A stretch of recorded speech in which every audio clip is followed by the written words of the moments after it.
இப்பொழுது நம்ம ஹியூமன் சைக்கிளில் நெக்ஸ்ட் சாப்டர் 10 அதற்கு வந்துள்ளோம். அதனுடைய தலைப்பு என்னவென்றால் எஸ்தெட்டிக் அண்ட் எத்திக்கல் கல்ச்சர்.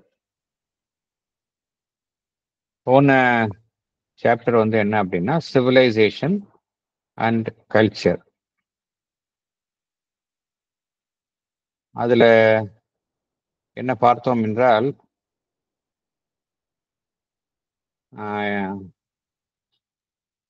எப்படி நாகரிகம் வந்து வளர்ந்துள்ளது.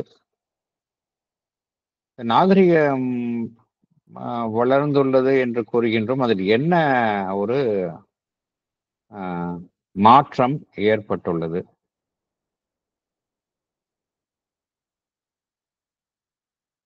இந்த கல்ச்சர் அப்படின்னு சொல்றோம். அது வந்து என்ன ஆகிவிட்டது என்றால் என்ன பார்த்தோம் என்றால் நிறைய மாற்றங்கள் வந்துள்ளன. அந்த மாற்றங்கள்ல என்ன நடைபெற்றுள்ளது என்றால் இந்த ஒரு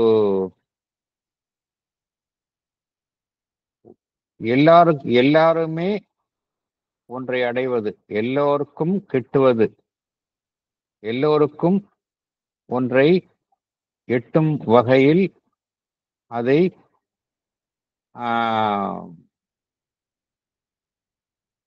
இந்த கலாச்சாரம் என்கின்ற பெயரில் வெளிப்படுத்துவது. இதனால என்ன நடைபெறுகின்றது என்றால் ஒரு டெமோக்ரட்டைசேஷன் ஆஃப் கல்ச்சர் அப்படின்றது. டெமோக்ரட்டைசேஷன் ஆஃப் கல்ச்சர் அப்படின்னா, அதாவது ஒரு விஷயத்தை வந்து அறிந்து கொள்ள வேண்டும் என்றால் அதில் ஆர்வம் உள்ளவர்களும் இருப்பார்கள், ஆர்வம் இல்லாதவர்களும் இருப்பார்கள். எல்லோருக்குமே ஒரே விஷயத்தை வந்து கொண்டு போய் சேர்க்கணும் அப்படிங்கிற ஒரு நோக்கத்தில் செயல்படும் பொழுது என்ன நடைபெறுகின்றது, அந்த நிலையை அடைவதற்கு தயாராக இல்லாதவர்கள் அவர்களுக்கும் அது போய் சேர்கின்றது. இதனால என்ன நடைபெறுகின்றது என்றால் ஒரு டைல்யூஷன் இன் குவாலிட்டி அப்படிங்கிறார். உலகம் எவ்வாறு வழிநடத்தப்பட வேண்டும் என்றால் சிறந்த மனங்களினால் உலகம் வழிநடத்தப்பட வேண்டும். அவ்வாறு இல்லை என்று பகவான் குறிப்பிடுகின்றார். என்ன காரணம் என்றால் எல்லாமே வந்து வியாபார நோக்கத்துடன் செயல்படுத்தப்படுகின்றது. மாடர்ன் சிவிலைசேஷன்ல எது வந்து பிரதானமாக இருக்கின்றது என்றால் கமர்ஷியலிசம். எல்லாத்துமே வந்து வியாபார நோக்கம். எல்லாமே வந்து புலன்களுக்கு வந்து எது வந்து ரொம்ப ஒரு உற்சாகத்தை தருகின்றதோ அதன் மூலமாகத்தான் எல்லாமே செயல்படுத்தப்படுகின்றது. அதே போல இந்த தற்கால மாடர்ன் எஜுகேஷன் பகவான் சொல்றது அப்ப அந்த காலத்து சொல்றாரு, even now it holds good. அது வந்து இந்த புலன்களை அடிப்படையாக கொண்ட மனிதனை வந்து பண்படுத்தவில்லை அப்படிங்கிறாரு. ஸ்டில் அத்தகைய மனிதனைத்தான் அது ஊக்குவிக்கின்றது, உருவாக்குகின்றது அப்படிங்கிறார் மாடர்ன் எஜுகேஷன். அது மாத்திரம் இல்லை, இந்த மாடர்ன் எஜுகேஷன் வந்து என்ன செய்கின்றது, நிறைய விஷயம் அவனுக்கு பழக்கம் இல்லாத விஷயங்களை எல்லாம் வந்து மனிதனுக்கு பழக்கப்படுத்துகின்றது அப்படிங்கிறாரு. எதெல்லாம் அவனுக்கு வந்து பழக்கம் இல்லாத விஷயங்களா இருக்கின்றதோ அதையெல்லாம் வந்து தற்கால கல்வி அவனுக்கு அறிமுகப்படுத்துகின்றது என்று கூறுகின்றார். அதனால இந்த எத்தகைய மனிதர்களை பார்க்கிறோம் நம்ம பொதுவா சென்சேஷனல் மேனை தான் பார்க்கிறோம் அப்படிங்கிறார். சென்சேஷனல் மேன் என்ன அர்த்தம், எது வந்து எனக்கு வந்து ஈஸியா என்னுடைய சென்ஸ் அப்பீல், அதுக்கு வந்து என்னுடைய சென்ஸ் அப்பீலுக்கு வந்து எது வந்து எனக்கு வந்து அப்பீலிங்கா இருக்கோ அதை தான் நான் வந்து அதில் தான் நான் ஈர்க்கப்படுகின்றேன். என்னுடைய உயர்ந்த ஒரு உயர்தரமான அறிவுக்கு ஒப்பானதோ இல்லை ஒரு கலைநயத்திற்கோ உயர்வான விஷயங்களினால் ஈர்க்கப்படுவதை விட எதுவெல்லாம் வந்து புலன்களுக்கு வந்து ஒரு புலன்களை ஈர்க்கின்றதோ அதனால்தான் ஒரு சராசரி மனிதன் வந்து கவரப்படுகின்றான். அதனால்தான் வந்து இந்த சென்சேஷனல் மேனுக்கு எப்பொழுதுமே எது தேவைப்படுகின்றது என்றால், ஒரு பிராணமய தூண்டுதல் எப்பொழுதுமே தேவைப்படுகின்றது. மேலிருந்து ஒரு பிராணமய தூண்டுதல், வைட்டல் ஸ்டிமுலேஷன் ஃப்ரம் அபோவ். இதை நம்பிதான் வந்து இன்னைக்கு வந்து எல்லாரும் பார்த்தோம் அப்படின்னா, இன்னைக்கு இதை நம்பிதான் வந்து எல்லாமே இருக்கு. எல்லா காமர்ஸ் இருக்கு, எல்லா அட்வர்டைஸ்மெண்ட்ஸ் எல்லாமே இருக்குது. எல்லாமே எல்லாமே பார்த்தோம் அப்படின்னா, ஈவன் எஜுகேஷன் கூட எல்லாமே வந்து இந்த வைட்டல் ஸ்டிமுலேஷனை பேஸ் பண்ணி தான் இன்னைக்கு வந்து அவங்களுடைய அவங்களுடைய எக்ஸிஸ்டன்ஸ் வந்து இன்னைக்கு இருக்கின்றது.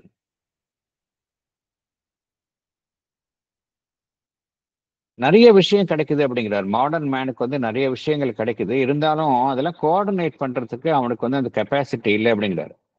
So he has got access to so many information, but he is not able to coordinate. இதுதான் நம்ம பார்க்குறோம். நமக்கு எவ்வளவோ சோர்ஸ் இன்ஃபர்மேஷன் வருது, பட் நம்மளால சரியா கோஆர்டினேட் பண்ண முடியல. ஈவன் சயின்டிபிக் நாலேஜ் கூட மனிதனுக்கு எப்படி தேவைப்படுதுன்னா, அதை சென்சேஷனலா சொன்னாதான் அவனுக்கு வந்து அவன் ஏத்துக்க முடியுது. அதை வந்து அறிவுபூர்வமா அவனால வந்து ஏற்றுக்கொள்ள முடிவதில்லை. அதே போல ஈவன் ஒரு கல்ச்சர்டு பீப்புள், அறிவுஜீவிகள் கூட யாரை நம்பி இருக்கிறாங்க அப்படின்னா, அவங்களுடைய எண்ணங்களை செயல்படுத்துவதற்கு இந்த சென்சேஷனல் மேன் அவனுடைய சென்ஸ் அப்பீலுக்கு தகுந்த மாதிரி அந்த கருத்தை கொடுத்து அவன் மூலமா சாதிக்கும் நிலையில் அவர்கள் இருக்கின்றார்கள் அப்படிங்கிறார். ஃபார் எக்ஸாம்பிள், ஒரு உயர்ந்த ஒரு ஒரு ஒரு ஒரு பெரிய ஒரு மியூசிஷியன் இருக்கிறாரு.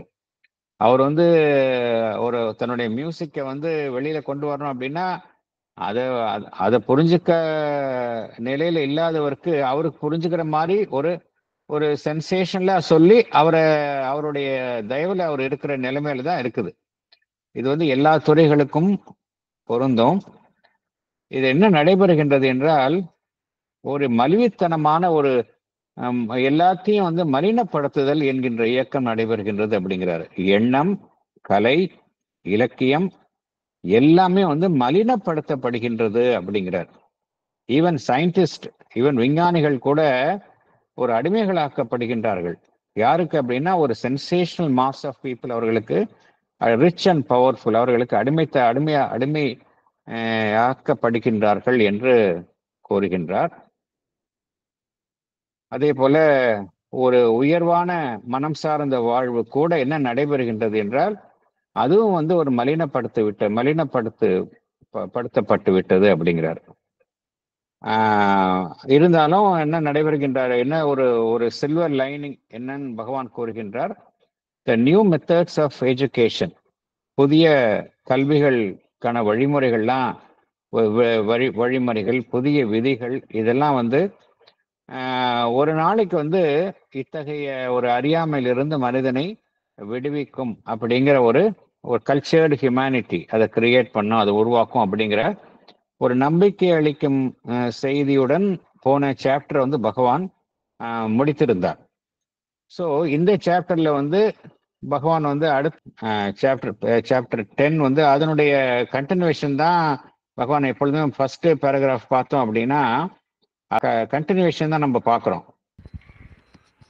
The Human Cycle, Chapter 10, Aesthetic and Ethical Culture, Paragraph 1. The idea of culture begins to define itself for us a little more clearly, or at least it has put away from it in a clear contrast its natural opposites. The unmental, the purely physical life is very obviously its opposite. It is barbarism. The unintellectualized vital, the crude economic or the grossly domestic life, which looks only to money getting, the procreation of a family and its maintenance, are equally its opposites. They are another and even uglier barbarism. We agree to regard the individual who is dominated by them and has no thought of higher things as an uncultured and undeveloped human being, a prolongation of the savage, essentially a barbarian, even if he lives in a civilized nation and in a society which has arrived at the general idea and at some ordered practice of culture and refinement. The societies or nations which bear this stamp we agree to call barbarous or semi barbarous. Even when a nation or an age has developed within itself knowledge and science and arts, but still in its general outlook, its habits of life and thought is content to be governed not by knowledge and truth and beauty and high ideals of living, but by the gross, vital, commercial, economic view of existence. We say that that nation or age may be civilized in a sense, but for all its abundant or even redundant appliances and apparatus of civilization, it is not the realization or the promise of a cultured humanity. Thank you, sir. Thank you. Can I read, sir? Yes, please. Salient points. The unmental, the purely physical life is barbarism. The crude economic life is even uglier barbarism. The individual who is dominated by them is regarded as uncultured and undeveloped. Such a person is barbarian even if he lives in a civilized nation and in a society which has arrived at some ordered practice of culture and refinement. The society or nation which bears this stamp is barbarous or semi-barbarous. Even if a nation is developed in knowledge and science and arts, but is still governed by the gross vital, commercial, economic view of existence, we may call the nation civilized. But it is not the realization or the promise of a cultured humanity. Thank you, sir. Thank you.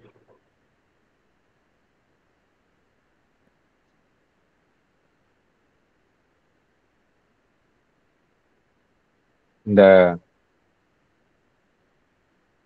போன சாப்டர்ல எதெல்லாம் culture அப்படிங்கிறத பத்தி ஒரு clear விளக்கம் கொடுத்திருந்தார் பகவான். அதெல்லாம் நம்ம பார்த்தோம். எது கல்ச்சர், எது கலாச்சாரம் அப்படிங்கிறத பத்தி ஒரு கிளியர் டெஃபினேஷன் பகவான் கொடுத்திருந்தார். அது மூலமா ஒரு கிளாரிட்டி நமக்கு கிடைச்சிருக்கு. ஒரு விஷயம் என்ன அப்படின்னா,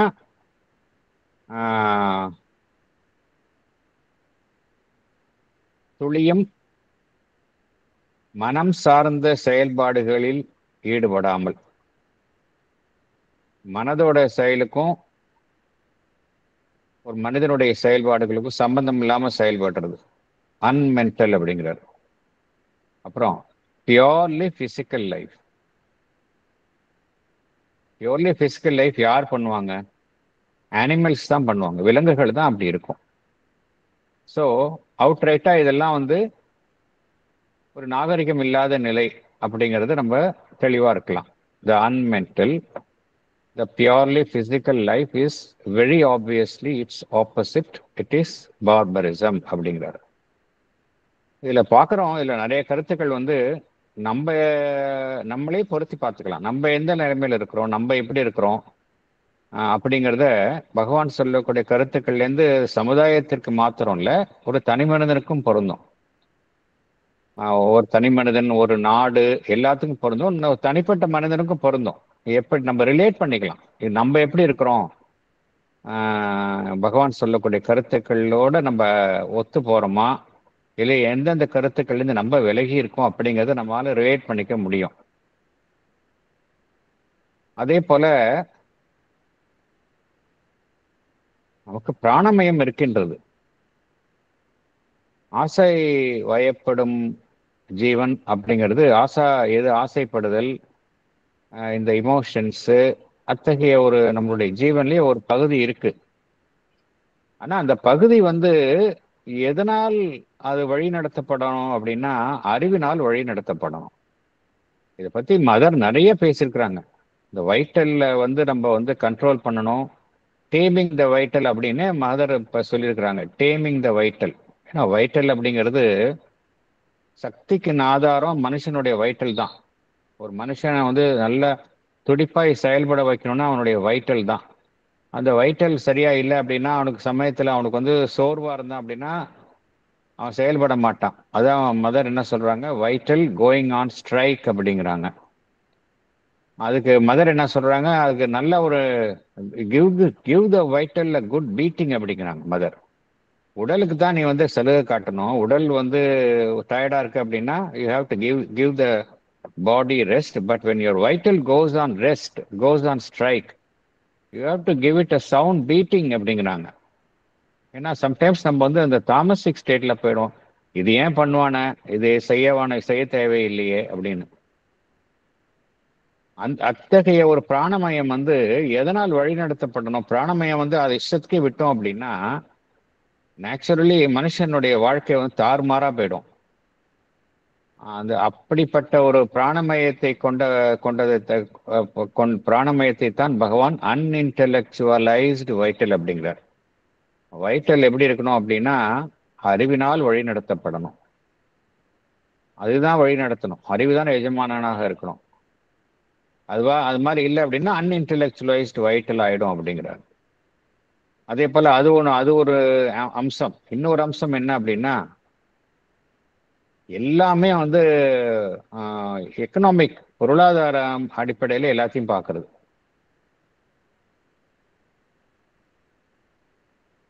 சாதாரண வாழ்வை வந்து ரொம்ப ஒரு மேம்போக்கா வாழ்றது, க்ரோஸ்லி டொமஸ்டிக் லைஃப். அதுல அத்தகைய வாழ்வுல எது நோக்கமாக இருக்குது அப்படின்னா, பணம் சம்பாதிப்பது என்பது ஒன்றுதான் நோக்கமாக இருக்கு. இப்ப அது மாதிரி இருக்கிறவங்கள நிறைய பேரை பார்க்கிறோம். நம்ம மெஜாரிட்டி பீப்புளுக்கு வந்து அப்படி இருக்கிறவங்க நிறைய பேர் நம்ம சமுதாயத்துல பார்க்கிறோம். எல்லா நாட்டிலையும் பார்க்கிறோம். எல்லா நாட்டிலையும் இது மாதிரி ஜனங்களை நம்ம பார்க்கிறோம். Only to money getting. அப்புறம் நம்மளுடைய வம்சத்தை விருதி செய்வது, ப்ரோக்ரியேஷன் ஆஃப் அ ஃபேமிலி, குடும்பத்தை வந்து நம்ம விருதி செய்கிறோம், அதனுடைய மெயின்டெனன்ஸ் பராமரிக்கிறோம். இதில் மாத்திரம் ஒரு மனுஷன் இருந்தான் அப்படின்னா வெறும் மாதிரி ஒரு பண்படாத ஒரு பிராணமயம், வெறும் மணி ரிலேட்டட் பணம் சம்பாதிக்கிறது, அதில் வெறும் தன்னுடைய குடும்பத்தை பராமரிக்கிறது, குடும்பத்தை நிர்வகிக்கிறது, அது தவிர வேறு எதுவுமே இல்லை அவனுக்கு. அப்படிங்கிற நிலையில ஒருவன் இருந்தோம் அப்படின்னா, இதுவும் பார்த்தோம் அப்படின்னா அந்த ஒரு எது சிறந்த நாகரிகமோ அதுக்கு எதிரான நிலை என்று கூறுகின்றார். ஆர் ஈக்குவலி இட்ஸ் ஆப்போசிட்ஸ் அப்படிங்கிறார். They are another and even uglier barbarism அப்படிங்கிறார். பகவான் சொல்றதை நம்ம சரியா புரிஞ்சுக்கணும். அதாவது இப்ப சில பேருக்கு வந்து உழைச்சு சம்பாதிக்கணும், குடும்பத்தை காப்பாற்றணும், அவங்களுக்கு அடிப்படை இவங்களே ரொம்ப சேலஞ்சா இருக்கும். இப்போ அவங்கள பத்தி பகவான் சொல்லலை. ஏன்னா அவங்க அதை பண்ணிட்டு தான் அவங்க அடுத்த ஸ்டேஜுக்கு போக முடியும். ஆனால் ஒரு லெவலுக்கு ரீச் பண்ண பிறகு கூட அதே லைன்ல தான் எல்லாரும் இருக்கிறாங்க. நோ டவுட் மனுஷனுடைய அடிப்படை தேவைகள் வந்து உணவு உடை இருப்பிடம், அதற்காக வந்து மனிதன் போராடுகின்றான். ஆனால் ஒன்ஸ் அது சாட்டிஸ்ஃபை ஆனோடனே அடுத்த லெவலுக்கு போக மாட்டேங்கிறாங்க, அதுல எக்ஸ்பேண்ட் பண்ணிட்டே போறாங்க. பணம் சம்பாதிக்கணும், அடிப்படை தேவைகள் மாத்திரம் ஒரு மனிதனுக்கு அடிப்படை தேவைகள் எல்லாம் பூர்த்தியான பிறகும் கூட அதிகம் சம்பாதிக்கணும், அதிகம் பொருள் சேர்க்கணும், அதிகம் பண்ணணுங்கிற இந்த நோக்கத்தில் தான் மனிதர்கள் செயல்பட்டு கொண்டிருக்கின்றார்கள். இதைத்தான் பகவான் வந்து அக்லியர் பார்பரிசம் அப்படிங்கிற, இதுவும் வந்து அந்த கல்ச்சர் கலாச்சாரத்திற்கு எதிரான அம்சங்கள் தான் அப்படிங்கிறார். அதே போல ஒரு மனிதன் வந்து இத்தகைய குணாதிசயங்களால வந்து ஆளப்படுகின்றான் என்றால் அவனுக்கு வந்து ஒரு உயர்வான விஷயங்கள் குறித்த சிந்தனை இல்லாமல் ஒரு பண்படாத நிலையில் வளர்ச்சி அடையாத மனிதனாக இருக்கின்றான் என்றால்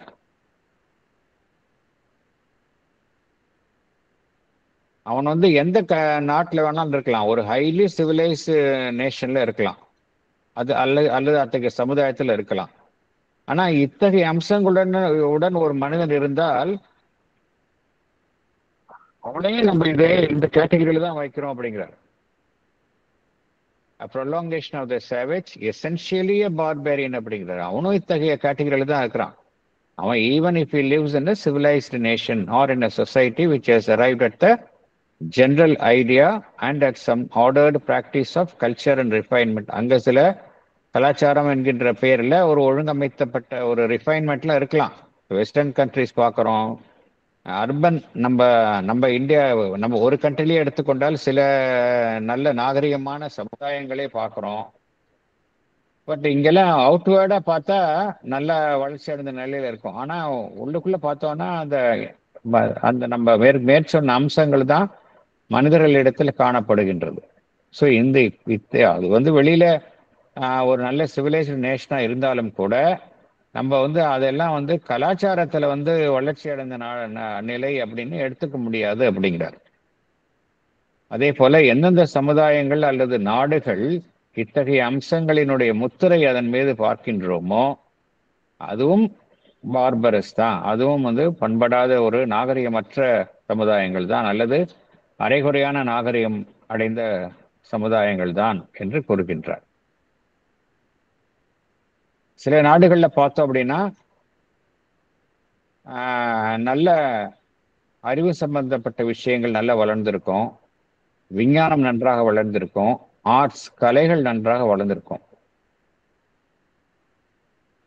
இருந்தாலும் ஒரு அத்தகைய சமுதாயத்தினுடைய ஒரு பொதுவான பார்வை, அதனுடைய அத்தகைய சமுதாயத்தில் காணப்படும் வாழ்வினுடைய பழக்க வழக்கங்கள், எண்ணங்கள் எல்லாம் எப்படி இருக்கும் அப்படின்னா அது வந்து ஒரு அறிவினாலோ உண்மையினாலோ அழகினாலோ அல்லது வாழ்வினுடைய உயர் லட்சியங்களினாலோ வழி நடத்தப்படாது.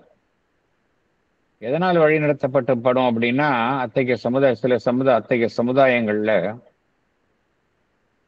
ஒரு பிராணமயத்தினுடைய ஒரு ஒரு ஒரு gross பண்படாத நிலை, gross vital commercial economic view of existence. வாழ்வு வந்து எதன் அடிப்படையில ஒரு இருக்கும் அப்படின்னா வெறும் பிராணமயம் அதனுடைய ஆசாபாசங்கள் அதை திருப்தி செய்வது, கமர்ஷியல் எல்லாமே வந்து வியாபார நோக்கத்துடன் பார்ப்பது, எல்லாமே பொருளாதாரம் தான் அடிப்படை.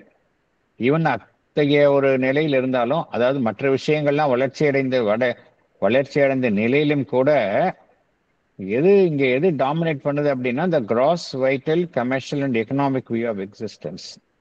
அப்படி இருந்தாலும் கூட அத்தகைய ஒரு நாடு இல்லை அந்த ஒரு காலகட்டத்தை வந்து நம்ம வந்து சிவிலைஸ்ட்னு எடுத்துக்க முடியாது அப்படிங்கிறார்.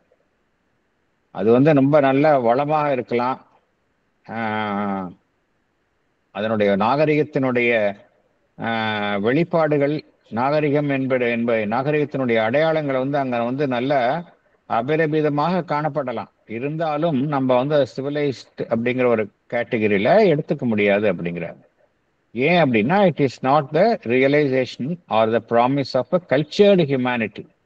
அத்தகைய இதில் வந்து ஒரு கல்ச்சர்டு ஹியூமனிட்டி வந்து வரல, அது வந்து இன்னும் அதை ரியலைஸ் பண்ணல, கல்ச்சர்டு ஹியூமனிட்டியை ரியலைஸ் பண்ணலை. ஸோ இதை வந்து நம்ம பார்க்குறோம், இது வந்து நம்ம எல்லா நாடுகள்லையும் சில பேர் இப்படி இருக்கிறாங்க, சில பேர் இப்படியும் இருக்கிறாங்க. அதுதான் நம்ம பார்க்குறோம். ஒரு நாடு அப்படின்னு எடுத்துட்டா எல்லா ஒட்டுமொத்தம் இப்படி இருக்க முடியாது. ஒரு நாட்டிலே எடுத்துக்கொண்டோம் என்றால் சில ஒரு பாக்கெட்ஸ்ல நல்ல பகவான் சொல்லக்கூடிய அந்த விளக்கங்களுக்கு உட்பட்ட மனிதர்களை பார்க்கின்றோம். நிறைய மெஜாரிட்டி வந்து பகவான் சொல்லக்கூடிய அந்த எதிர்மறையான அம்சங்களின் உடன் காணப்படுவதை நம்ம பார்க்கின்றோம். ஸோ நம்ம பகவான் சொல்லக்கூடிய அந்த கல்ச்சர் அப்படிங்கிறதுக்கு டெஃபினேஷன் வந்து ரொம்ப பகவான் வந்து ரொம்ப கிளியரா சொல்றாரு.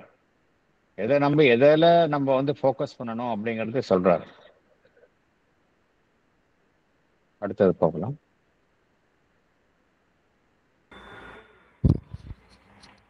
Therefore, upon even the European civilization of the 19th century, with all its triumphant and teeming production, its great developments of science, its achievement in the works of the intellect, we pass a certain condemnation, because it has turned all these things to commercialism and to gross uses of vitalistic success. We say of it that this was not the perfection to which humanity ought to aspire, and that this trend travels away from and not towards the higher curve of human evolution. It must be our definite verdict upon it that it was inferior as an age of culture to ancient Athens, to Italy of the Renaissance, to ancient or classical India. For great as might be the deficiencies of social organization in those eras, and though their range of scientific knowledge and material achievement was immensely inferior, yet they were more advanced in the art of life, knew better its object, and aimed more powerfully at some clear ideal of human perfection. Thank you. Thank you. Thank you. படிக்கலாம். Yes. Salient points. The European civilization of the 19th century had its abundant production, great developments of science, and intellectual development. Yet we pass a certain condemnation on it because it has turned all these things to commercialism and to gross uses of vitalistic success. This was not the kind of perfection to which humanity must aspire, and this trend travels away from the higher curve of human evolution. It was inferior as an age of culture to the culture of ancient Athens, Italy, and India. Though these ancient civilizations had inferior scientific knowledge and material achievement, yet they were more advanced in the art of life. Thank you.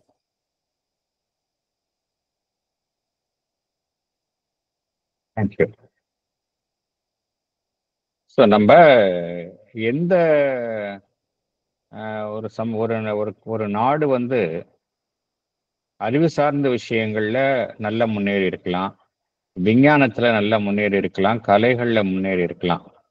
இருந்தாலும் அதனுடைய எந்த பிரதான நோக்கத்துல அது அந்த ஒரு நாடு செயல்படுகின்றது, அந்த எந்த பிரதான இலக்கினால் அது வழிநடத்தப்படுகின்றது அப்படின்னா, அது வந்து ஒரு பண்படாத ஒரு பிராணமயம். எல்லாமே டிசையர் மோட்டிவ், எல்லாமே வந்து சென்சேஷனல் ஆன விஷயங்கள், எல்லாமே வந்து கமர்ஷியல், எல்லாமே வியாபார நோக்கம்தான், எக்கனாமிக் வியூ ஆஃப் எக்ஸிஸ்டன்ஸ். இது மாதிரி இருந்தது அப்படின்னா நம்ம அந்த அந்த அந்த நாடை வந்து நம்ம சிவிலைஸ்டு சொன்னால் கூட, பட் அது உண்மையிலேயே அது வந்து ஒரு பண்படாத ஒரு சமுதாயத்தை, மனித குலத்தை தான் உருவாக்குகின்றது அப்படிங்கிறது பார்த்தோம். இந்த கேட்டகரியில எது காணப்படுகின்றது என்றால், ஈவன் ஐரோப்பிய நாகரிகம், அதாவது 19th century அக்காலத்த ஐரோப்பிய நாகரிகத்தை பற்றி பகவான் குறிப்பிடுகின்றார். அந்த 19th செஞ்சுரி ஐரோப்பிய நாகரிகம் பார்த்தோம் அப்படின்னா, அப்போதான் வந்து இந்த இண்டஸ்ட்ரியல் ரெவல்யூஷன் வந்து நல்லா அங்க வந்தது. ரொம்ப சயின்டிபிக் அட்வான்ஸ்மெண்ட்ஸ் எல்லாமே, நிறைய கண்டுபிடிப்புகள், விஞ்ஞான கண்டுபிடிப்புகள், சயின்டிபிக் இன்வென்ஷன்ஸ் எல்லாமே அப்போதான் பூமிங். அந்த especially 18th century and 19th century அது ஃபுல்லாக இதுதான். நிறைய scientific discoveries mostly western European கண்ட்ரீஸில் தான் இதெல்லாம் நடைபெற்றது நம்ம பார்க்குறோம். அதனால தான் அவங்க வந்து அந்த இண்டஸ்ட்ரியல் ரெவல்யூஷன் அது மூலமாக கிடைச்ச ஒரு மைட் வெப்பன்ஸில் நல்லா அவங்க இது பண்ணாங்க. அதில் தான் அவங்க வந்து என்ன நிறைய நாடுகளை வந்து காலனைஸ் பண்ணாங்க அப்படிங்கிறத நம்ம பார்க்குறோம். நிறைய பொருள் வளம் அங்கே சேர்ந்தது. யூரோப்பில் வந்து பொருள் வளம் நல்லா சேர்ந்தது அவங்களுக்கு. சயின்ஸில் வந்து நிறைய முன்னேறினாங்க, அறிவு சார்ந்த விஷயங்களையும் முன்னேறினாங்க. இருந்தாலும் கூட அத்தகைய ஐரோப்பிய அக்காலத்தை சேர்ந்த ஐரோப்பிய அந்த நாகரிகத்தை நம்ம வந்து ஒரு ஒரு என்ன சொல்றது, ஒரு ஒரு நாகரிகம் அடைந்த ஒரு சமுதாயம் என்று நம்மால கூற முடியல. நம்ம வந்து அதை வந்து ஒரு குற்றம் சாற்றும் ஒரு தன்மையுடன் தான் அதை நாம் வகைப்படுத்துகின்றோம். we pass a certain condemnation. அதை வந்து நம்ம வந்து அக்செப்ட் பண்ணிக்கிறது இல்லை. நம்மால வந்து ஏத்துக்க முடியறது இல்லை. அது வந்து ஒரு சிவிலைஸ்டு ஏரியா, சிவிலைஸ்ட் நேஷன்ஸ் அப்படிங்கிறத நம்மால வந்து ஏத்துக்க முடியதில்லை. நம்ம வந்து அதை வந்து நம்மளுடைய நம்ம வந்து ஆமோதிக்கிறது இல்லை. அதை என்ன காரணம் அப்படின்னா, எல்லாத்தையும் இத்தகைய வளர்ச்சிகள் எல்லாமே வந்து அங்க வியாபார நோக்கத்திற்காக பயன்படுத்தப்பட்டன. எல்லாமே வைட்டலிஸ்டிக் சக்சஸ். எல்லாமே வந்து ஒரு மனிதனுடைய பிராணமயத்தை ஒட்டி அதனுடைய ஒரு வெற்றிக்காகத்தான் எல்லாமே வந்து பயன்படுத்தப்பட்டன. கிராஸ் யூசஸ் ஆஃப் வைட்டலிஸ்டிக் சக்சஸ் அப்படிங்கிறார். எல்லாமே அதுக்கு தான் பயன்படுத்தப்பட்டன. இது வந்து இத்தகைய ஒரு முழுமை இந்த மனிதகுலம் வந்து இத்தகைய முழுமையை நாடுவதற்கு இதுதான் இந்த முழுமையைத்தான் மனிதகுலம் நாடுவது என்பது இங்க நம்ம ஏற்றுக்கொள்ள முடியாது. இது வந்து ஒரு முழுமையே கிடையாது அப்படிங்கிறார். இத்தகைய ஒரு நாகரிகம், இத்தகைய ஒரு வளர்ச்சி வந்து பார்த்தோம் அப்படின்னா, இது வந்து ஒரு மனிதகுலத்தினுடைய நாகரிகம் வந்து ஒரு முழுமையடைந்த நிலை என்று நாம் ஏற்றுக்கொள்ள முடியாது அப்படிங்கிறார். என்ன காரணம் அப்படின்னா, எது வந்து நம்ம வந்து மனிதகுலத்தினுடைய கலாச்சாரம் வந்து ஒரு சிறந்தது, நம்ம எந்த யாட்ஸ்டிக் பேர்ல அளவுகோல் அடிப்படையில் நம்ம ஏற்றுக்கொள்ளலாம் என்றால், எது வந்து மனிதனுடைய பரிணாம வளர்ச்சியில மனிதன் வந்து தற்பொழுது இருக்கக்கூடிய நிலையிலிருந்து அவனை உயர அழைத்து செல்கின்றதோ அதுதான் வந்து மனிதனுடைய சிறந்த நாகரிகம். அதுதான் அதைத்தான் இலக்காக கொண்டு மனிதகுலம் செயல்படணும். எது வந்து பரிணாம வளர்ச்சியில அவனை வந்து மேல அழைத்து கொண்டு செல்கின்றதோ அதுதான் சிறந்த ஒரு கலாச்சாரமாக இருக்க முடியும். ஆனால் இந்த ஐரோப்பிய நாகரிகம், அந்த 19th செஞ்சுரி ஐரோப்பிய நாகரிகம் ஈவன் நவ் இதே நிலைமைதான் நிலவுகின்றதை நம்ம பார்க்கின்றோம். அங்க வந்து எல்லாமே டெவலப் ஆயிருந்ததானும் கூட எல்லாமே பார்த்தோம் அப்படின்னா எல்லாமே commercial motive.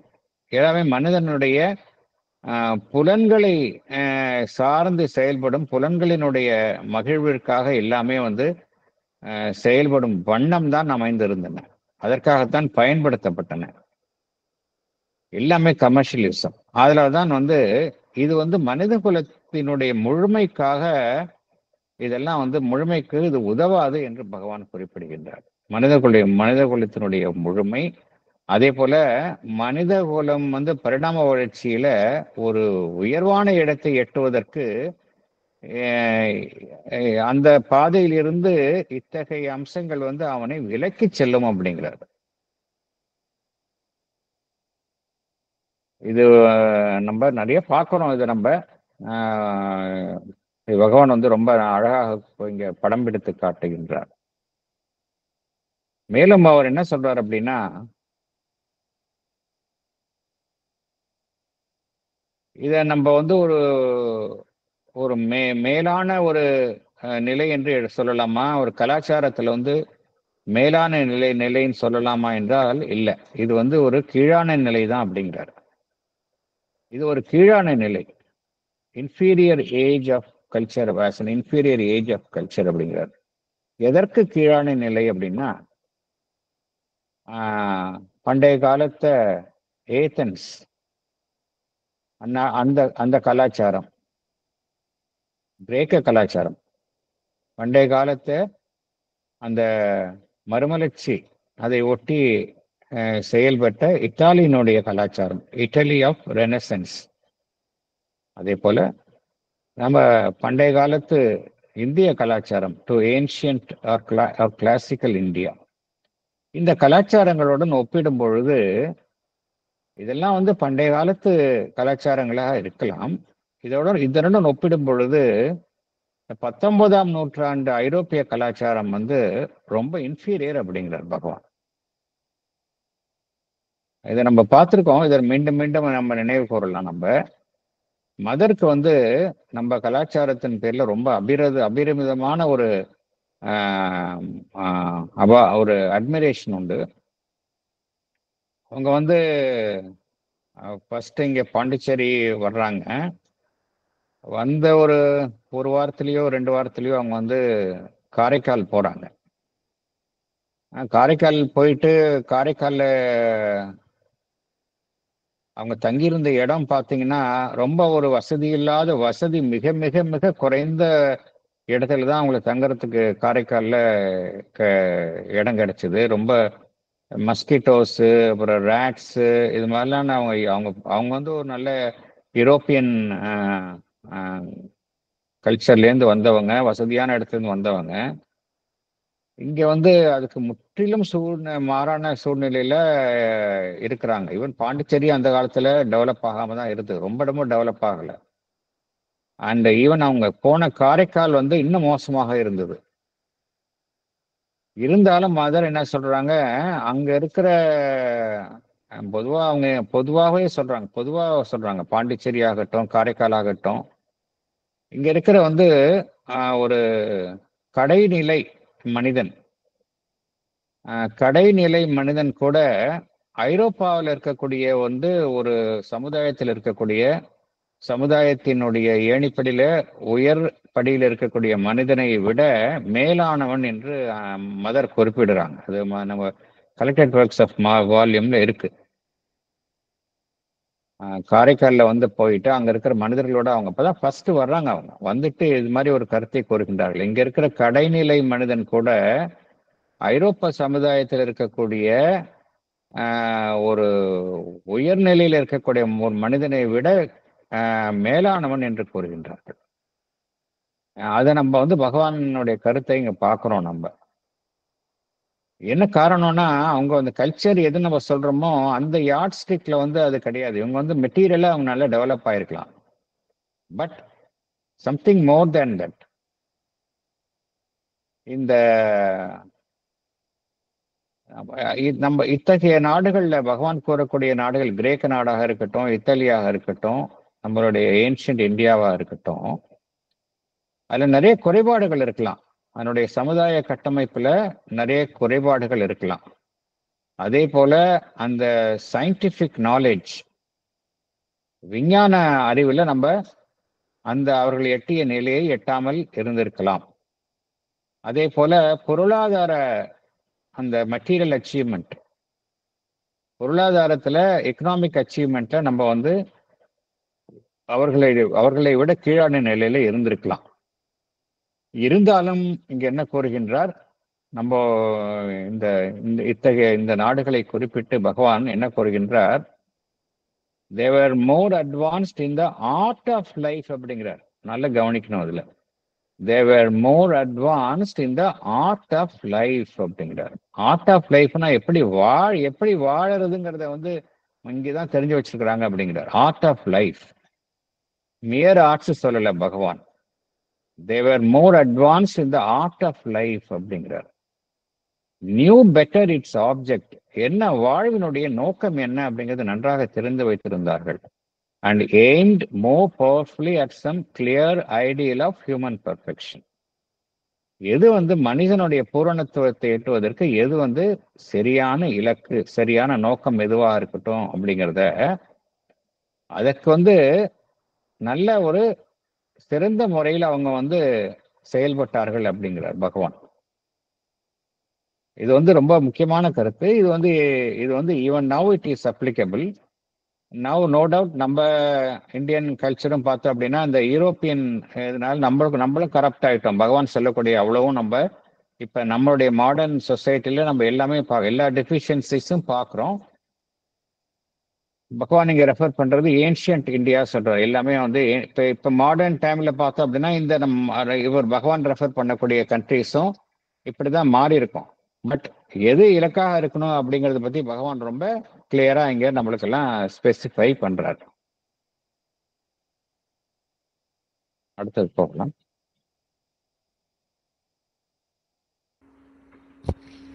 Paragraph 2. In the range of the mind's life itself, to live in its merely practical and dynamic activity, or in the mentalized emotional or sensational current, a life of conventional conduct, average feelings, customary ideas, opinions and prejudices, which are not one's own, but those of the environment, to have no free and open play of mind, but to live grossly and unthinkingly by the unintelligent rule of the many, to live besides according to the senses and sensations, controlled by certain conventions, but neither purified nor enlightened, nor chastened by any law of beauty. All this too is contrary to the ideal of culture. A man may so live with all the appearance or all the pretensions of a civilized existence, enjoy successfully all the plethora of its appurtenances, but he is not in the real sense a developed human being. A society following such a rule of life may be anything else. You will vigorous, decent, well-ordered, successful, religious, moral, but it is a Philistine society. It is a prison which the human soul has to break. Thank you, sir. படிக்கட்டுமா sir? Yes madam, படிங்க. Salient points. Leading a mental life with average feelings, customary ideas, opinions, and prejudices, influenced by one's environment, and not having a free and open play of mind, and living according to the senses and sensations, controlled by certain conventions, not purified by any law of beauty, is also contrary to the ideal culture.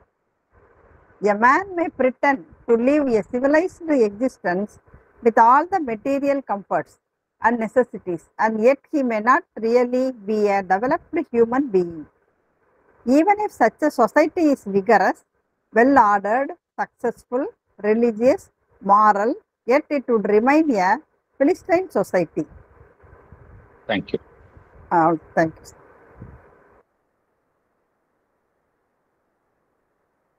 போன பேராகிராஃப்ல ஒரு கருத்தை பார்த்தோம். என்ன பார்த்தோம் அப்படின்னா, மனம் சார்ந்த மனதின் ஈடுபாடு சற்றும் இல்லாத ஒருவருடைய வாழ்க்கை அன்மென்டல்னு பார்த்தோம். பியூர்லி பிசிக்கல் லைஃப் அப்படிங்கிறது பார்த்தோம். அதாவது ஆதிவாசி, ரொம்ப ஆதி காலத்து ஆதி மனிதன், அவனுக்கு மைண்டோடைய என்கேஜ்மெண்ட்டே இருக்காது. பியூர்லி அவன் பிசிக்கலாக தான் இருந்தான். அத்தகைய ஒரு அன்மென்டலை பார்பரிசம் சொல்கிறோம். இப்போ நம்மெல்லாம் வந்து ஃபுல்லி மென்டல் லெவலில் நம்மளாம் டெவலப் ஆகிட்டோம். இருந்தாலும் நம்ம வந்து அது ஒன்று போதுமா? நம்ம எல்லாம் கல்ச்சர்ட் அப்படின்னு சொல்றதுக்கு அது ஒன்று போதுமா அப்படின்னா, அது குறித்து பகவான் வந்து சில கருத்துக்களை இங்க சொல்றார். இது நம்ம வந்து இது பகவான் சொல்லக்கூடிய கருத்துக்கள் எல்லாமே வந்து நம்மை நாமே பரிசோதனை செய்து கொள்வதற்காகத்தான். எல்லாம் பகவானுடைய கருத்துக்கள் எங்க படிச்சாலுமே அது வந்து எதுக்குன்னா மனுஷனை வந்து அடுத்த லெவலுக்கு கொண்டு போறதுக்கு தான் சொல்லுவார். அது மேற ஒரு பிலோசாபிக்கல் இன்ட்ரெஸ்டோடையோ இல்லை ஒரு செய்திக்காகவோ சொல்றது கிடையாது. எல்லாமே பகவான் சொல்லக்கூடிய அது எந்த சாவித்திரியாக இருக்கட்டும், லைஃப் டிவைனாக இருக்கட்டும்,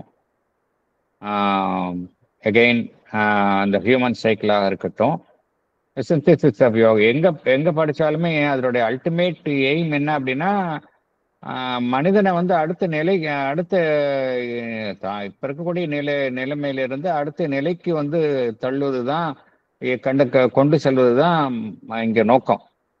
ஸோ இதுல பகவான் இங்க சொல்லக்கூடிய கருத்துக்கள்லாம் வந்து தனி மனிதனுக்கு, ஒவ்வொரு தனி மனிதனுக்கும் பொருந்தும். ஒவ்வொரு தனி மனிதனும் வந்து இதை நம்ம இந்த கருத்துக்களை வந்து நம்ம வந்து நம்மோட பொருத்தி பார்த்துக்கலாம். எப்படி எந்த இதுல எப்படி ஃபிட் ஆகிறோம் அப்படிங்கிறத பார்த்துக்கலாம். இப்போ ஃபார் எக்ஸாம்பிள், நம்ம எல்லாமே மனம் சார்ந்த வாழ்வு தான் வாழ்கின்றோம். எப்படி வாழுறோம் அப்படின்னா, எல்லாமே வந்து நடைமுறை வாழ்க்கை, அன்றாட தேவை நடைமுறை வாழ்க்கை அப்படின்னு பார்க்குறோம். எல்லாமே வந்து வாழ்வில் வந்து எப்போதும் காலம்புரை எழுந்துறதுலேருந்து இரவு படுக்கிற வரைக்கும் ஏதோ ஒரு ஆக்டிவிட்டியில நம்ம ஈடுபடுத்தி கொண்டே இருக்கின்றோம். இது ஒரு விதமான ஒரு செயல்பாடுகள்.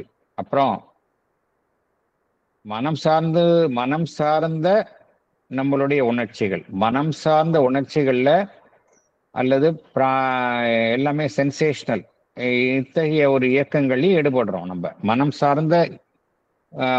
சார்ந்த உணர்ச்சிகள் ஏன்னா அதே போல சென்சேஷனல் இதுலயும் ஈடுபடுறோம் நம்ம. அப்புறம் நம்மளுடைய வாழ்வு வந்து எதன் அடிப்படையில நடத்தப்படுகின்றது என்றால், எல்லாமே வந்து மரபு சார்ந்த வாழ்வு, லைஃப் ஆஃப் கன்வென்ஷனல். இது வந்து எங்க குடும்பத்துல இதுதான் வந்து தலைமுறையா இதுதான் வந்து பின்பற்றி கொண்டு வருகின்றார்கள். ஸோ அதைத்தான் நானும் பின்பற்றுவேன். நான் சார்ந்துள்ள குடும்பம் அல்லது நான் சார்ந்துள்ள சமுதாயம், மதம், அது எது வேணாலும் சொல்லிக்கலாம், அல்ல கண்ட்ரின்னு சொல்லிக்கலாம். எல்லாமே life of conventional contact. Average feelings, எனக்கு வந்து சாதாரண உணர்ச்சிகள் தான் இருக்குது. எல்லாமே சாதாரணமான விஷயம்தான் இருக்குது. அன்றாட இது அன்றாட தேவைகள், என்னுடைய அடிப்படை தேவைகள், அடிப்படை ரிக்குவயர்மெண்ட்ஸ், அதை சுற்றி தான் என்னுடைய ஃபீலிங்ஸ் எல்லாம் இருக்குது. எனக்கு என்னுடைய எண்ணங்கள்லாம் எப்படி இருக்கு அப்படின்னா, எல்லாமே கஸ்டமரி ஐடியாஸ், கஸ்டம் பேஸ்டு. எப்படி இருக்கு அப்படின்னா, என்னுடைய எண்ணங்கள், என்னுடைய ஒப்பீனியன்ஸ், என்னுடைய விருப்பு வெறுப்புகள், ப்ரெஜுடிசஸ், இதெல்லாம் எப்படி இருக்கு அப்படின்னா, நான் சார்ந்துள்ள அந்த சூழ்நிலை, அவங்கெல்லாம் என்ன சொல்றாங்களோ அதுதான் நானும் சொல்றேன். என்னை சார்ந்துள்ளவர்கள், நான் சார்ந்திருக்கும் சமுதாயம், நாம் சார்ந்திருக்கும் ஈவன் குடும்ப சூழ்நிலை, இதுல என்ன ideas and opinions and prejudices இருக்கோ, இதுல வந்து ஸ்ட்ராங்கா வந்து அதனுடைய இம்ப்ரின்ஸ் வந்து என்கிட்ட இருக்கும். Customary ideas, opinions and prejudices, இதெல்லாம் என்னோடது இல்லை. ஆனா நான் சார்ந்திருக்கும் சூழ்நிலையிலிருந்து எனக்கு என் மீது பதிந்துள்ளவை. எனக்கு ஒரு சுதந்திரமான என்னுடைய மனதினுடைய செயல்பாடு சுதந்திரமானதாக இல்லை. நான் சிந்திக்கிறதே கிடையாது. எதுவுமே என் மனம் சார்ந்த சிந்தனையை மற்றவங்க என்ன சொல்றாங்களோ அதை அப்படியே நான் கேட்டு நடப்பேன். To live grossly and unthinkingly by the எப்படி அப்படின்னா, ஒரு கூட்டமா இருக்குது, அந்த கூட்டத்தில் என்ன கோருகின்றார்களோ எண்ணுகின்றார்களோ அதுதான் என் எண்ணமாகவும் இருக்கும். ஸோ என்னுடைய சிந்தனையே அதில் இருக்காது. ஒரு மெஜாரிட்டி என்ன சொல்றாங்களோ அதுதான் நானும் செய்வேன். அப்படிதான் நானும் சிந்தனை செய்வேன். unthinkingly by the unintelligent rule of the many. To live besides according to the senses and sensations controlled by certain conventions. எல்லாமே மரபுகள் தான். இந்த மரபு இதுதான் இங்க பழக்க வழக்கம். இதைப்படி தான் இங்க என்னுடைய வாழ்வு நடத்தப்பட வேண்டும். இங்க எது இருக்காது அப்படின்னா, அங்க ஒரு அழகின் விதியால் எதுவுமே தூய்மைப்படுத்தப்பட்டு இருக்காது. neither purified nor enlightened nor chastened by any law of beauty.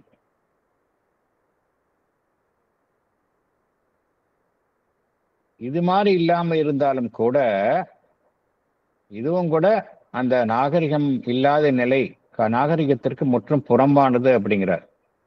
இந்த டெஃபினேஷன்ல பார்த்தோம் அப்படின்னா, ஒரு தற்காலிக மனிதன் மாடர்ன் சமுதாயத்தில் இருக்கிற மெஜாரிட்டி ஆஃப் த மனுஷனுக்கு அது ஃபிட் ஆகும். அது ஏன்னா மெஜாரிட்டி பார்த்தோம் அப்படின்னா அவங்க சுதந்திரமான சிந்தனை அப்படிங்கிறதே கிடையாது. எல்லாமே பார்த்தோம் அப்படின்னா ஏதோ ஒன்றினால் அங்க ஒரு இம்ப்ரிண்ட் இருக்கு, அதுதான் அவங்க ஃபாலோ பண்றாங்க.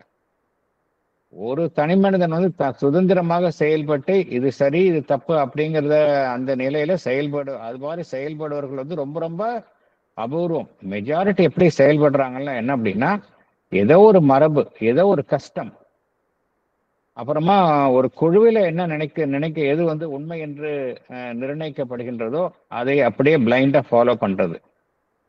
அதன் சார்பாக நம்மீது விழும் வெறுப்புகள், ப்ரெஜுடிசஸ், இதுதான் இத்தகைய நிலையில் தான் ஒரு சராசரி மனிதன் இன்றைக்கு செயல்படுகின்றான். ஆனால் அவன் மனம் சார்ந்த மனிதன். அவன் ஆதிகால மனிதன் இல்லை, கற்கால மனிதன் இல்லை. மாடர்ன் மேன் மனம் சார்ந்த வாழ்வை வாழும் ஒரு மனிதன் இப்படிதான் செயல்படுகின்றான். இத்தகைய மனிதனை நம்ம பார்க்கலாம். நம்ம மனிதர்கள் நம்ம சமுதாயத்தில் நிறைய பேரை பார்க்கிறோம். அவனுடைய மேற்புற தோற்றத்துல பார்த்தோம் அப்படின்னா நல்ல நாகரிகமாக உடைய உடுத்திருப்பான். அவனுடைய பழக்க வழக்கத்துல ரொம்ப நாகரிகம் தென்படும். எல்லாம் மேற்புற தோற்றத்திற்கு பார்த்தோம் அப்படின்னா ஹைலி சிவிலைஸ்டு மேனா தான் காணப்படுவான் அவன். அதே போல அவனை சுத்தி பார்த்தோம் அப்படின்னா எல்லா விதமான அப்பர்டனன்சஸ் அப்படிங்கிறார். அப்பர்டனன்சஸ் அப்படின்னா என்ன அர்த்தம் அப்படின்னா, எல்லாமே இருக்கும். அவனுக்கு என்ன தேவையோ ஃபுல்லா இருக்கும் அவனுக்கு. இப்பதானே இருக்கு மாடர்ன் மேன் எடுத்துக்கிட்டோம் அப்படின்னா எல்லாமே நமக்கு இருக்கு இல்லையா? இன்னைக்கு எல்லா வசதிகளும் நம்மகிட்ட இருக்கு. ஒரு ஆர்டினரி லைஃப் லீட் பண்ணணும்னா எல்லாமே நம்மகிட்ட இருக்குது. ஆவரேஜ் ஒரு சராசரி மனிதனை எடுத்துக்கொண்டோம் என்றால் எல்லாமே இருக்கு, எல்லாமே இருக்கும் அவன்கிட்ட. இருந்தாலும் கூட பகவான் என்ன சொல்றார், he is not in the real sense a developed human being அப்படிங்கிறார்.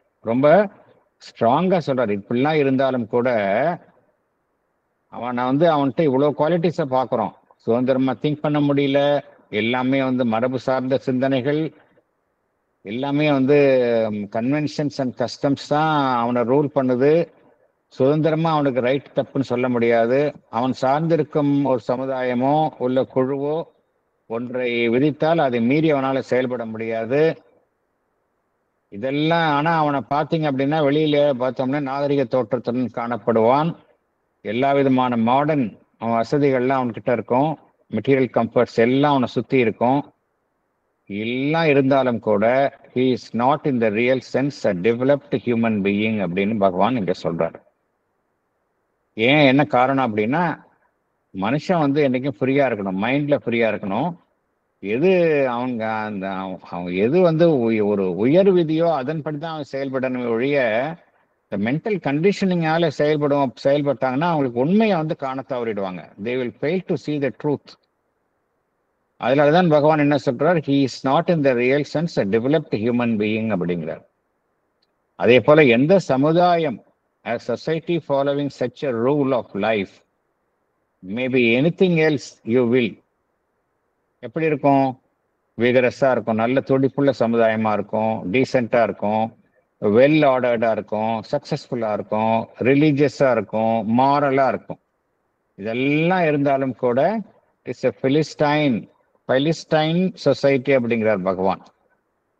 இது நம்ம வந்து ஒரு நாகரிகம் அடைந்த சொசைட்டி நம்மளால சொல்ல முடியாது அப்படிங்கிறார் அவரு. ஏன்னா இதெல்லாம் இருந்தாலும் மாத்திரம் நம்ம வந்து ஒரு ஒரு ஒரு நல்ல வெல் கல்ச்சர்டு சொசைட்டி நம்ம சொல்ல முடியாது. அத்தகைய சொசைட்டியும் பார்த்தோம் அப்படின்னா அதுவும் வந்து it is a Philistine society தான் அப்படிங்கிறாரு. ஆனால் அவுட்வேர்டாக பார்த்தோம் அப்படின்னா நல்ல மென்டலி டெவலப்டாக இருப்பாங்க, எல்லாமே நல்லா இருக்கும்.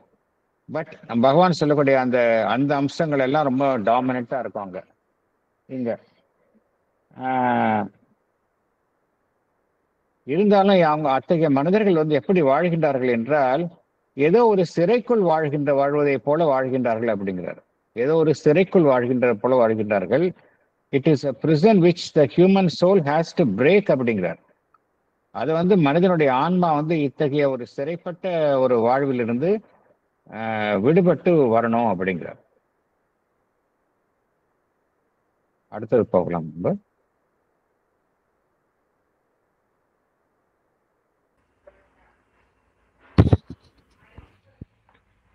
For so long as it dwells there, it dwells in an inferior, uninspired, and unexpanding mental status. It vegetates infructuously in the lower stratum and is governed not by the higher faculties of man, but by the crudities of the unuplifted sense mind. Nor is it enough for it to open windows in this prison by which it may get draughts of agreeable fresh air, something of the free light of the intellect, something of the fragrance of art and beauty, something of the large breadth of wider interests and higher ideals. It has yet to break out of its prison altogether and live in that free light, in that fragrance and large breadth.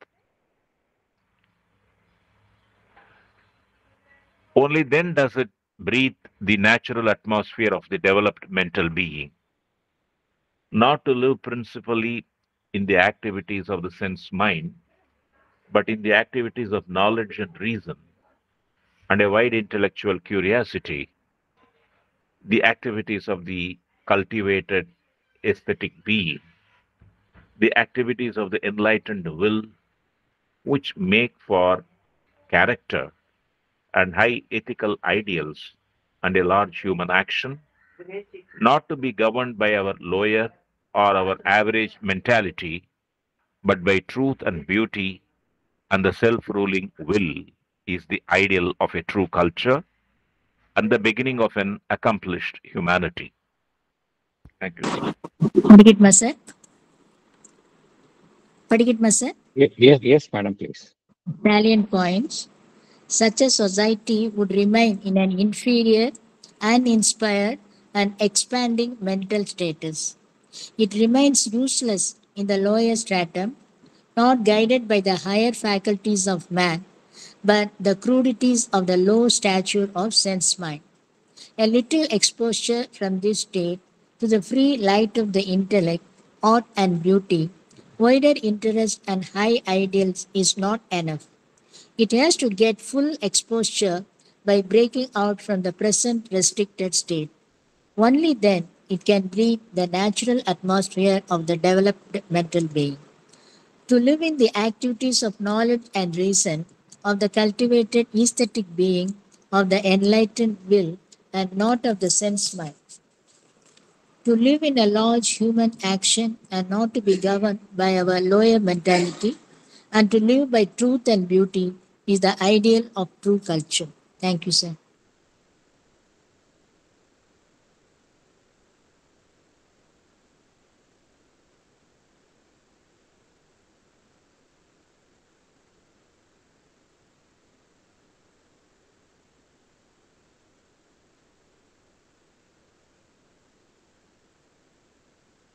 Thank you.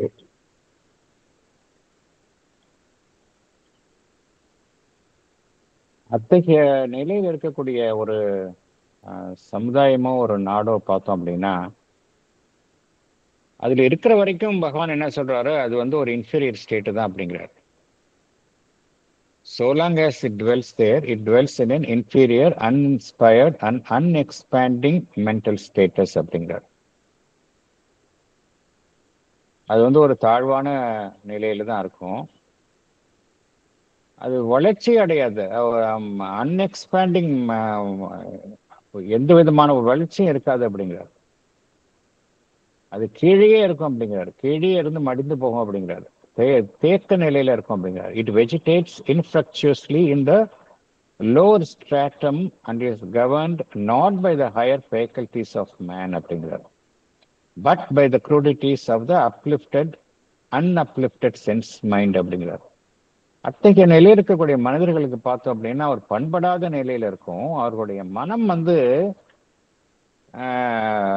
எல்லாமே வந்து ஒரு lower லெவல்ல தான் இருக்கும். எல்லாம் புலன்களை சார்ந்து செயல்படும் மனமா தான் இருக்குமே ஒழிய ஒரு உயர்ந்த நிலையில் உயர்ந்த நிலையை எட்டாத மனங்களாக உடைய மனிதர்களாகத்தான் இருப்பார்கள் அப்படிங்கிறார். அத்தகைய நிலையில இருக்கிற வரைக்கும் நம்ம வந்து அது இன்ஃபீரியரா தான் நம்ம கருதுவோம் அப்படிங்கிறார். இதை வந்து பகவான் என்ன சொல்றாரு, இது வந்து ஒரு சிறைக்கு பிரிசன், அதோட ஒப்புவமையாக இங்க கூறுகின்றார். இது வந்து ஒரு பெரிய ஒரு நம்ம வந்து சிறையில இருக்கிற மாதிரி எல்லாமே கதவெல்லாம் அடைச்சி வச்சு இருந்தா எப்படி இருப்போம், அப்படி ஒரு சிறையில இருக்கிற மாதிரி தான் நம்ம எல்லாம் இருக்கிறோம் அப்படிங்கிறார். சரி, சிறையில இருக்கிறோமே, வெளிச்சமே இல்லாம இருக்கிறோமே, ஜன்னலை திறந்து வைக்கலாமா அப்படின்னா அது மூலமா கொஞ்சம் ஃப்ரெஷ் ஏர் வரும், கொஞ்சம் ஃப்ரீ லைட் வரும், லைட் ஆஃப் த இன்டெலெக்ட், அறிவினுடைய ஒளி கொஞ்சம் கிட்டும் நமக்கு. அதே போல கலை அழகு இதனுடைய அந்த ஃப்ராக்ரன்ஸ், அதனுடைய அந்த நறுமணம் வரும். ரொம்ப அழகா, எவ்வளோ அழகா சித்தரிக்க பாருங்க, பொயட்டிக்கா பகவான் டிஸ்கிரைப் பண்றார். Fragrance of art and beauty. அதே போல something of the large breath of wider interest and high ideals, உயர்ந்த லட்சியங்கள், இந்த உயர்ந்த இலக்குகள், அதனுடைய ஒரு லார்ஜ் பிரெத், அந்த ஒரு நல்ல ஒரு சுவாசம் கிடைக்கும். ஏன்னா நம்ம வந்து இறுகிய நிலையில இருக்கிறோம், ஒரு டஞ்சன்ல இருக்கிறோம். அவர்களுக்கு இதுவாக ஒரு ஜன்னலை திறந்து வச்சா போதுமா, ஜன்னல் திறந்து வச்சாலே போதும் தான் நினைப்போம் எல்லாரும், இல்லையா? Nor is it enough for it to open windows in this prison by which it may get draughts of agreeable fresh air, something of the free light of the intellect, something of the fragrance of art and beauty, something of the large breadth of wider interest and higher ideals. இது போதாது அப்படிங்கிறார். என்ன செய்யணும் அப்படின்னா அந்த சிறையே நம்ம உடைக்கணும் அப்படிங்கிறார். It has yet to break out of its prison altogether அப்படிங்கிறார். அப்பதான் நமக்கு வந்து நம்ம அந்த சுதந்திரமான ஒளியில இருக்க முடியும்.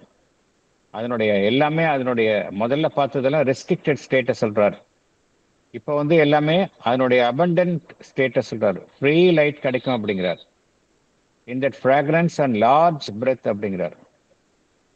Only then does it breathe the natural atmosphere of the developed mental being. ஒரு மனிதன் வந்து மனத்துல நல்லா வளர்ச்சி அடைந்திருக்கும் அப்படின்னா அவனை இத்தகைய தலைகள் அதுல வந்து நம்ம அவன் உடைத்தெறிந்து வெளியில வரணும் அப்படிங்கிற, அப்பதான் அவனுக்கு வந்து ஃப்ரீயா இருக்க முடியும் அப்படிங்கிறார். Not to live principally in the activities of the sense mind. எல்லாமே புலன்களை சார்ந்த மனம், அதனுடைய செயல்பாடு, அதிலேயே மனிதன் வந்து வாழக்கூடாது, அந்த செயல்பாடுகளிலேயே மனிதன் ஈடுபடக்கூடாது அப்படிங்கிறார். But in the activities of knowledge and reason, அறிவு, உயர் ஞானம், இதன் அடிப்படையில் செயல்படணும். அதே போல ஒரு பறந்து விரிந்த ஒரு அறிவுபூர்வமான ஒரு தேடுதல், வைட் இன்டெலெக்சுவல் கியூரியாசிட்டி, இதெல்லாம் இருக்கணும் அப்படிங்கிறார். அப்புறம் the activities of the civilised cultivated aesthetic being அப்படிங்கிறார். நல்ல பண்பட்ட கலைநயம் மிகுந்த ஒரு மனிதனாக ஒரு மனிதன் இருக்கணும். அத்தகைய ஈடுபாடு, அத்தகைய செயல்பாடுகளில் மனிதன் தன்னை ஈடுபடுத்தி கொள்ளணும் அப்படிங்கிறாரு. நம்ம ஆஷ்ரம் லைஃப்ல இதுக்கு வந்து ரொம்ப ஆஷ்ரம் லைஃப்ல பார்த்தோம் அப்படின்னா இதுக்கு எல்லாத்துக்கும் அவங்க வந்து வாய்ப்புகள் அளிக்கப்பட்டது. சாதகர்களுக்கும் சரி, அங்க படிக்கக்கூடிய பள்ளி குழந்தைகளுக்கும் பார்த்தீங்கன்னா அந்த ஆர்ட்ஸ் அண்ட் மியூசிக் இதுல வந்து டெவலப் பண்ணிக்கிறதுக்கு அவ்வளவு வாய்ப்புகள் கொடுக்கப்பட்டிருந்தன. இதெல்லாம் வந்து அந்த காலத்திலேயே, ஈவன் ஆஷ்ரம் ஆரம்பிச்ச காலத்திலேயே வந்து மியூசிஷியன்ஸ், நிறைய சிறந்த மியூசிஷியன்ஸ் இருந்தாங்க. திலீப் குமார் ராய், அது மாதிரிலாம் இவங்கெல்லாம் மியூசிஷியன்ஸ் இருந்தாங்க. இது மாதிரி ஒவ்வொரு கலையிலையும் அவங்க சிறந்தவர்கள்லாம் அங்கே இருந்தவர்களை பார்க்குறோம். இது வந்து கன்வென்ஷனல், நம்ம வந்து ஆசிரமம் அப்படின்னா எல்லாரும் பொதுவாக அழகுணர்ச்சி இருக்க ஒரு மடம் மாதிரி தான் நம்ம பொதுவாக நம்மளுடைய ட்ரெடிஷ்னல் பென்ட் ஆஃப் மைண்டில் ஆசிரமம் அப்படின்னு என்ன இருக்கணும்னா எல்லாரும் காவி உடுத்திக்கிட்டு ஒரு எந்த விதமான ஒரு வரட்டுத்தனமான ஒரு நிலையை தான் நம்ம பார்க்குறோம். மடம் அப்படின்னா மடத்துல சாமியா இருக்கிற மாதிரி தான் இருக்கிற மாதிரி. ஆனால் இங்கே அப்படி கிடையாது. இது வந்து ரொம்ப ஆச்சரியமா இருந்தது அந்த காலத்துல எல்லாருக்குமே. ஏன்னா இதெல்லாம் வந்து மதர் ஏற்படுத்தினது. ஈவன் மதர் வந்து ரொம்ப அழகழகான புடவைகளை வந்து உடுத்துவாங்க. இதுக்கு வந்து சில பேர் காமெண்ட் பண்ணாங்க, பகவான் ஸ்ரீ அரவிந்த். ஏன்னா நம்ம அந்த காலத்துல வந்தவங்க எல்லாமே ட்ரெடிஷ்னல் பேக்ரவுண்ட்ல இருந்து வந்தவங்க. இவங்கெல்லாம் வந்து காமெண்ட் பண்ணாங்க பகவான் ஸ்ரீ அரவிந்தர்கிட்ட, என்ன மதர் இப்படிலாம் இருக்கிறாங்களே அப்படின்னு. மகாலட்சுமி இப்படி இல்லாம வேற எப்படி இருப்பாங்க நீங்க எதிர்பார்க்குறீங்க அப்படின்னு அவர் திருப்பி அவர் பதில் கேட்டாரு. ஏன்னா அந்த ஈஸ்தட்டிக் சென்ஸ் வந்து நம்ம வந்து ஆசிரமத்தினுடைய எல்லா டிபார்ட்மெண்ட்ஸ்ல பார்க்கலாம், எல்லா இடத்துலையும் நம்ம பார்க்கலாம். இதுல தான் இருக்கணும் அப்படிங்கிறார். நாலேஜ் அண்ட் ரீசன் வந்து நல்ல உயர்வான செயல்பாடுகள் எல்லாமே வந்து உயர்வான ஞானம், அறிவு அதில் இருக்கணும். ஒரு பறந்து விரிந்த ஒரு அறிவினுடைய தேடுதல் இருக்கணும். நல்ல கலைநயமிக்க பண்பட்ட கலைநயமிக்க செயல்பாடுகளில் தான் நம்மளுடைய ஈடுபாடுகள்லாம் இருக்கணும். அதே போல நம்மளுடைய சங்கல்பம் வந்து எப்படி இருக்கணும் அப்படின்னா நல்ல உயர்வான விஷயங்களை நோக்கி இருக்கணும் அப்படிங்கிறார். என்லைட்டன்ட் வில் அப்படிங்கிறார். Activities of the enlightened will which make for character and high ethical ideas and a large human action அப்படிங்கிறார். எல்லாமே வந்து உயர்வான விஷயங்கள் இருக்கணும். இந்த ஒரு விசாலமான ஒரு மனிதனுடைய செயல்பாடுகள் தான் விசாலமான ஒரு அமைப்பை கொண்டு இருக்கணும் அப்படிங்கிறார். ஆனா எதை நம்பி இருக்கக்கூடாது அப்படிங்கிறாருன்னா, not to be govern by our lower or our average mentality. மனதிலேயே ஒரு கீழ் இயல்புகளிலிருந்து நம்ம செயல்படக்கூடாது, ஒரு சராசரி மனோநிலையிலிருந்து நம்ம செயல்படக்கூடாது அப்படிங்கிறார். But by truth and beauty, உண்மை, அழகு, and the self-ruling will is a ideal of a true culture அப்படிங்கிறார். and the beginning of an accomplished humanity. ஒரு நல்ல ஒரு முழுமையடைந்த ஒரு மனித குலம் இருக்கணும் அப்படின்னா இதன் அடிப்படையில தான் இருக்கணும் அப்படிங்கிறார். இது பகவான் சொன்ன கருத்துக்கள் எல்லாம் வந்து தனி மனிதனுக்கும் பொருந்தும், சமுதாயத்திற்கும் பொருந்தும். இந்த பேசிஸில் தான் நம்ம சொல்லணும். ஒரு சமுதாயம் நல்ல கல்ச்சர்டா இருக்குதா இல்லையான்னு இந்த பேசிஸ் தான் நம்ம இதன் அடிப்படையில தான் சொல்லலாமே ஒழிய, அது பொருளாதாரத்தில் நல்ல வசதியா இருக்குதா, பார்க்குற மனிதர்கள் எல்லாம் ரொம்ப மாடர்னா இருக்கிறாங்களா, எல்லா விதமான மாடர்ன் அப்ளையன்சஸ்லாம் அவங்க யூஸ் பண்றாங்களா, நாகரிகத்தினுடைய எல்லா வசதிகளையும் அவர்கள் அனுபவிக்கின்றார்களா? இதை நம்பி இல்லை அப்படின்னு பகவான் வந்து சொல்றார். ரொம்ப கிளியரா சொல்றாரு. ஏன்னா இப்ப இருக்கிற மாடர்ன் சோஷியல் என்ன சொல்றாங்க, சோஷியல் ஹியூமன் டெவலப்மெண்ட் இண்டெக்ஸ்னு ஒன்று சொல்றாங்க. அவங்க ஹியூமன் டெவலப்மெண்ட் இண்டெக்ஸ்னு அவங்க சொல்றது எல்லாம் பார்த்தோம் அப்படின்னா பியோர்லி எக்கனாமிக் பேசிஸ் தான் அவங்க சொல்றாங்க. எக்கானமிஸ்ட் வந்து பியோர்லி எக்கனாமிக் பேசிஸ்ல ஹியூமன் டெவலப்மெண்ட் இண்டெக்ஸ்ன்னு போட்டு நல்ல வளர்ச்சி அடைந்த நாடுகள்ல நல்ல ஹியூமன் டெவலப்மெண்ட் இண்டெக்ஸ் வந்து நல்லா இருக்கு, சில நாடுகள்ல இல்லை அப்படின்னு அவங்க பியோர்லி எக்கனாமிக் இதில் தான் சொல்றாங்க. ஆனா பகவானுடைய யார்ட் ஸ்டிக் இங்க வேற. அவருடைய யார்ட் ஸ்டிக் படி பார்த்தோம் அப்படின்னா ஹியூமன் டெவலப்மெண்ட் இண்டெக்ஸ்ல நல்ல ஹைல இருக்கிற நாடு வந்து கல்ச்சர்டா இல்லாம இருக்கலாம். அதுதான் இங்க பகவான் சொல்லக்கூடிய ஒரு கருத்து. நம்ம அடுத்த பேராகிராஃப் வந்து அடுத்த செஷன்ல பார்க்கலாம். வேற ஏதாவது கருத்துக்கள் இருந்தா பகிர்ந்து கொள்ளலாம்.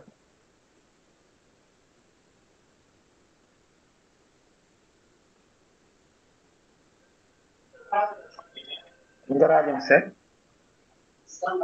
சொல்லுங்க சார் ப்ளீஸ். KM முன்ஷி வந்து நம்ம பகவானோட ஸ்டூடெண்ட் குஜராத்ல. அவர் வந்து பின்னாடி வந்து பார்க்கும்போது பகவான் அப்படி தங்க நிறத்துல மாறி இருந்தார். அதுக்கப்புறம் மதரை பார்த்துட்டு அதுக்கப்புறம் கொஞ்ச நாள் இருந்துட்டு மதரை பார்த்துட்டு அப்ப சொன்னார், மதர் மட்டும் புடவை கட்டிட்டு நெத்திக்கு குங்குமம்லாம் இட்டு இதெல்லாம் இருந்தாங்கன்னா பாதி இந்தியன்ஸ் வந்து அவங்க காலனியில இருப்பாங்க அப்படின்னு சொன்னாராம். அதுக்கு வந்து that is spirituality at the lowest எப், சிறிய ஆன்மீகம் அப்படின்னு சொல்லிட்டாங்களா அவங்க. சிறிய ஆன்மீகம் சொல்லிட்டாங்க. நம்மளோட செட். அவர் சொல்லியிருக்காரு பாதி இந்தியன்ஸ் உங்க காலடியில வந்து விழுந்துருவாங்க நீங்க புடவை கட்டிட்டு குங்குமம் இட்டு இதெல்லாம் பண்ணீங்க. அது சிறிய ஆன்மீகம் ஒரே வார்த்தையில சொல்லிட்டாங்க mother. Correct. Exactly. Thank you sir. Thank you.